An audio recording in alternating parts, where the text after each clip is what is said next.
भारत का खजाना हो रहा खाली, इस रिपोर्ट ने बढ़ा दी भारत की चिंता। अब अमेरिका को टक्कर देने की तैयारी में भारत बना रहा दुश्मनों का ताबीज। नमस्कार, एक बार फिर से दोस्तों आपका स्वागत है प्लेनेट 4 पर। दोस्तों एक बहुत ही बड़ी खबर आ रही है जिसमें भारत के लिए चिंता 7वें आसमान पर है। तो दूसरी तरफ दोस्तों भारत ने एक ऐसी तैयारी की है जिससे भारत अमेरिका को टक्कर दे पाएगा, और जो भारत के दुश्मन हैं, जो भारत के अंदर आतंक फैलाना चाहते हैं, गुस्ताखी करने की कोशिश करते हैं, उनको करारा झटका लगने वाला है। दोस्तों भारत सरकार देश का निर्यात बढ़ाने की पुरजोर कोशिश तो कर रही है, लेकिन इसमें सरकार को सफलता भी मिल रही है। लेकिन इसके साथ ही दोस्तों हमारे देश में जो आयात बढ़ रहा है, उसकी तेज रफ्तार से जो व्यापार घाटा है, उसके मोर्चे पर भारत को बहुत ज्यादा निराशा हाथ लग रही है, क्योंकि रुपया कमजोर हो गया है और कमोडिटीज की कीमतें बढ़ने से जो जून की तिमाही है उसमें भारत का कुल व्यापार घाटा बढ़कर 69 बिलियन डॉलर पर पहुंच गया है। और इनमें दोस्तों जो 5 देशों के साथ भारत ज्यादातर आयात निर्यात करता है, उनका हिस्सा है 55.2 बिलियन डॉलर का। क्या कुछ खबर है और किन देशों के साथ भारत का व्यापार घाटा बढ़ा है, और भारत का खजाना आखिर किस वजह से खाली हो रहा है? ये तमाम सवाल है जिनके जवाब आपको इस वीडियो में देखने को मिलेंगे, तो वीडियो को लास्ट तक देखिएगा। दोस्तों इस साल अप्रैल जून तिमाही के दौरान भारत का कुल निर्यात बढ़कर 121 बिलियन डॉलर पर पहुंच गया। हालांकि इसी अवधि में भारत का आयात भी बढ़कर 190 बिलियन डॉलर पर पहुंच गया। इस तरह जून तिमाही के दौरान भारत को 69 बिलियन डॉलर का व्यापार घाटा हुआ है। इस पर दोस्तों एक संस्था है CMIEE इकोनॉमिक आउटलुक, उसने आंकड़े जारी किए हैं जिसमें जून तिमाही के दौरान हमारा जो व्यापार घाटा है, एक तिमाही पहले यानी कि जो जनवरी मार्च में घाटा हुआ था उससे 14.5 बिलियन डॉलर अधिक है। सालाना आधार पर इसमें 37.5 बिलियन डॉलर का भारी भरकम बढ़ोतरी भी देखने को मिला है। जून तिमाही के दौरान भारत को 34 देशों के साथ व्यापार घाटे का सामना करना पड़ा है। ऐसे में दोस्तों जो 5 मेजर देश हैं जिनके साथ भारत का व्यापार ज्यादा है और सबसे बड़ा हिस्सा जो व्यापार घाटे में है, उन देशों की हम चर्चा करने वाले हैं। सबसे पहले चीन की बात करें तो दोस्तों व्यापार के इस असंतुलन यानी आयात और निर्यात की खाई की बात करें तो पड़ोसी देश चीन पहले स्थान पर है। आंकड़ों के अनुसार जून तिमाही के दौरान भारत ने चीन को महज 4.7 बिलियन डॉलर का ही निर्यात किया, जबकि चीन से भारत ने 24.3 बिलियन डॉलर का आयात किया है। इस तरह चीन के साथ जून तिमाही में भारत का व्यापार घाटा 19.7 बिलियन डॉलर का रहा। साथ ही दोस्तों भारत ने चीन से 7.8 बिलियन डॉलर के इलेक्ट्रॉनिक सामान खरीदे, 6.5 बिलियन डॉलर के इंजीनियरिंग सामान, 5.5 बिलियन डॉलर के केमिकल्स और 2.4 बिलियन डॉलर के नॉन इंजीनियरिंग सामानों की खरीदारी की है।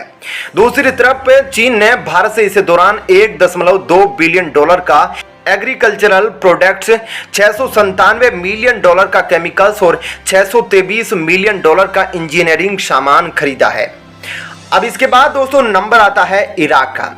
भारत को दूसरा सबसे ज्यादा व्यापार घाटा इराक के साथ हो रहा है।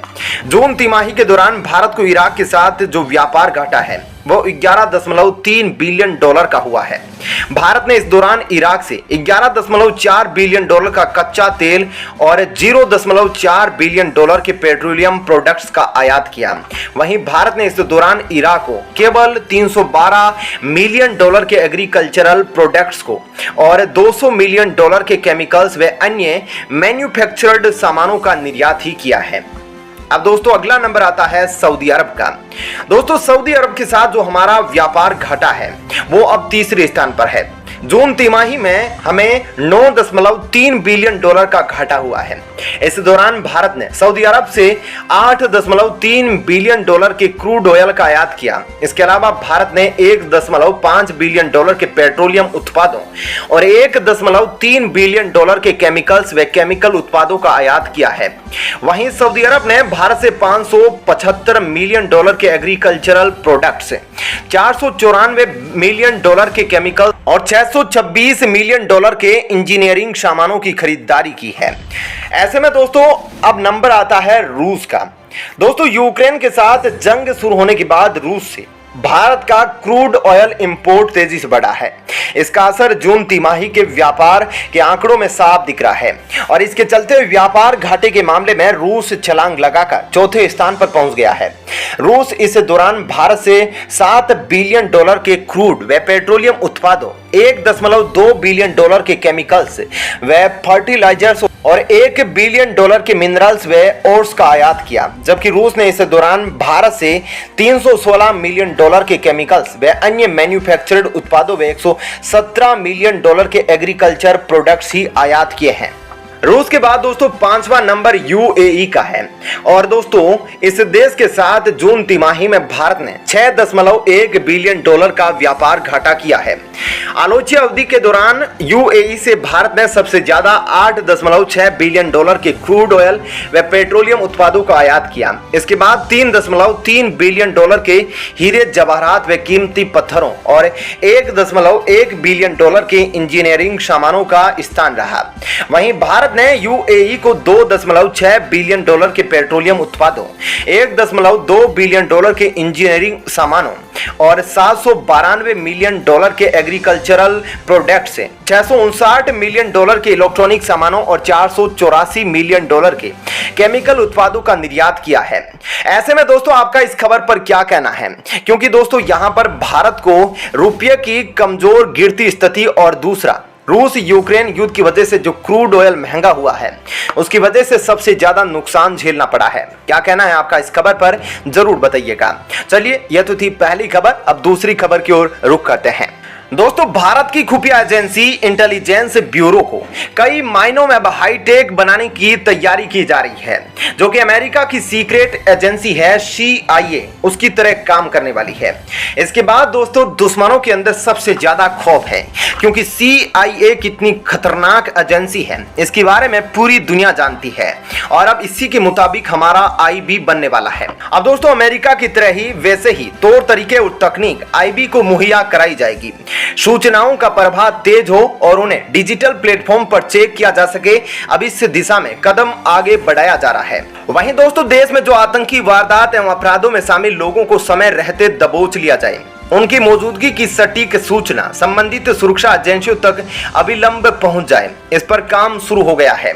वहीं आतंकियों एवं दूसरे अपराधियों के संचार नेटवर्क को तोड़ने के लिए प्रशिक्षित स्टाफ का दस्ता तैयार किया जा रहा है।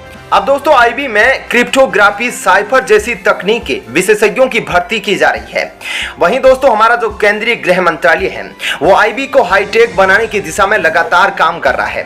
तकनीकी उपकरणों के अलावा अब ऐसे स्टाफ की भर्ती की जा रही है जो सूचनाओं के आदान प्रदान से जुड़ी लेटेस्ट तकनीक में पारंगत हो। नई तकनीक को समझने वाले अधिकारियों एवं स्टाफ की भर्ती अब की जा रही है। ऐसे में आपका इस खबर पर क्या कहना है कमेंट सेक्शन में जरूर बताइएगा। साथ ही वीडियो को लाइक शेयर कीजिएगा। धन्यवाद।